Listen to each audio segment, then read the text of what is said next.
Welcome to our YouTube channel ortho solution. काफी बार मरीज हमको पूछते हैं कि पार्शियल एसीएल टेयर क्या होता है, उसमें क्या किया जाना चाहिए।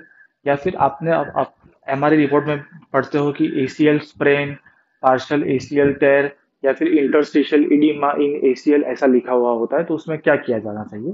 तो ये वीडियो में हम बात करेंगे कि पार्शियल एसीएल टेयर या फिर एसीएल स्प्रेन क्या होता है। तो एसीएल जो होता है वो दोनों हड्डी के बीच में कनेक्ट करता हुआ एक टिश्यू होता है जिसको एसीएल कहा जाता है।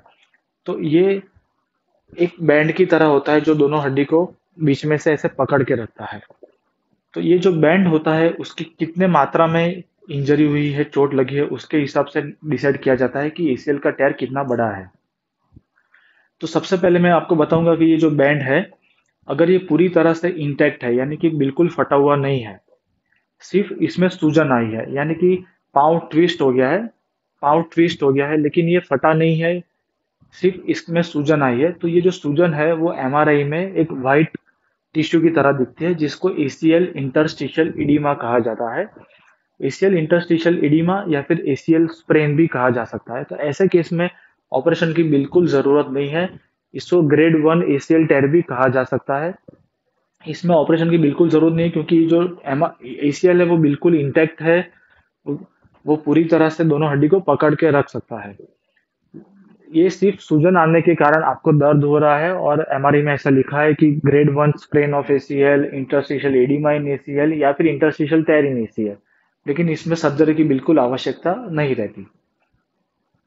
इसके आगे का जो टेयर है जिसको ग्रेड 2 एसीएल कहा जाता है, तो ग्रेड 2 एसीएल में क्या होता है, ये जो एसीएल का पूरा जो बैंड है वो सिर्फ आधा फटा हुआ है यानी लेस देन 50%।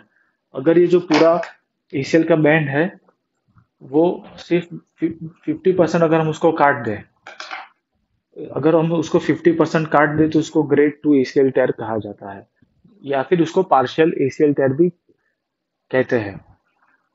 और कंप्लीट एसीएल टेयर जो होता है वो पूरी तरह से फट जाता है और एसीएल के पूरे फाइबर्स कंप्लीटली रप्चर हो जाते हैं जिसको कंप्लीट एसीएल टेयर कहा जाता है। तो अगर कंप्लीट एसीएल टेयर है तो ऑपरेशन की जरूरत बिल्कुल रहती है, उसमें और कोई इलाज हेल्पफुल नहीं करता। पार्शियल एसीएल टेयर को कैसे ठीक किया जा सकता है, तो ये वीडियो में हमने आपको बताया कि पार्शियल एसीएल टेयर क्या होता है, यानी लेस देन 50% टेयर होता है, या फिर ग्रेड 1 एसीएल टेयर जिसमें सिर्फ एसीएल की सूजन आती है और स्प्रेन होता है। पार्शियल एसीएल टेयर को कैसे ठीक किया जा सकता है, उसमें सर्जरी की आवश्यकता रहती है या नहीं, यार कोई इंजेक्शन हेल्प करता है कि नहीं, वो हम इसके अगले पार्ट में बताएंगे, ये वीडियो के नेक्स्ट पार्ट में। ये वीडियो में अगर आपको कोई डाउट है, क्वेरी है, तो आप हमें लिख के भेज सकते हो।